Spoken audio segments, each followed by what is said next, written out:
Friends movie எப்படி உருவாச்சுது? Friends எப்படி உருவாச்சு? படம் மலையாளத்தில் பெரிய hit. Siddique sir Tamil direct பண்ண ஆசைப்பட்டாங்க.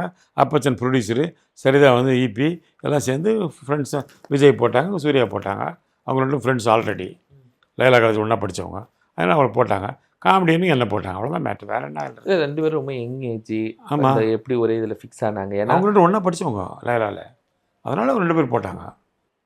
2 பேரும் ஆல்ரெடி நேருக்கு நேர் ஒரு படம் வேறு பண்ணாங்க ஃபஸ்ட்டு. அதுக்கு அடுத்த படம் தான் இது. அதனால் அது இயற்கை தானே. அதில் ஒன்றும் பெரிய அப்படியே திங்க் பண்ணி சேர்க்குறதெல்லாம் கிடையாது. படம் ஃப்ரெண்ட்ஸ் படம். அந்த கேரக்டர் யார் பண்ணுவாங்க, இங்கே யார் சூட்டபிள், விஜய்க்கு ஃப்ரெண்ட் யார், சூர்யா ஓகே, அவ்வளோதான். காமெடி யார், வடிவேல் விவேக் வடிவேல் வந்து அந்த கேரக்டர் பண்ணுறான், விவேக் பண்ண முடியாது. அதனால் என்ன தூக்கி போட்டேன், அவ்வளோதான் மேட்ரு, வேறு ஒன்று. இது ஒன்று இதுக்குன்னு உருவாக்கி சிந்திக்கிறதெல்லாம் கிடையாது. ஒரு மலையாளத்தில் வந்த மூவி அதே மாதிரி இங்கே காமெடி ட்ராக் பண்ணுறதுல எவ்வளோ சிரமமாக இருந்துச்சு? அந்த ஆர்டிஸ்டுடைய ரியாக்ஷன் அதெல்லாம் கஷ்டம். அது எப்படி காமெடி ஒர்க் அவுட் ஆகலன்னா யோசிச்சு பாருங்க. அது ஜெகதின்னு ஒரு பெரிய டைரக்டர் காமெடியன் பண்ணியிருப்பார். என் கேரக்டர் சீனிவாசன் பெரிய ரைட்டர், டைரக்டர், ஹீரோ அவர் பண்ணியிருப்பார்.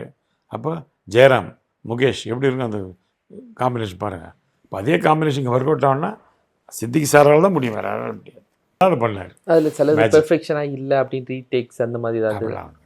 அப்படிலாம் ஒன்று அந்த கடிகாரம் உடையும் போது சிரிச்சிருவாங்க ஸ்பாட்டில், அதை மறுபடியும் சேர்த்தோம்.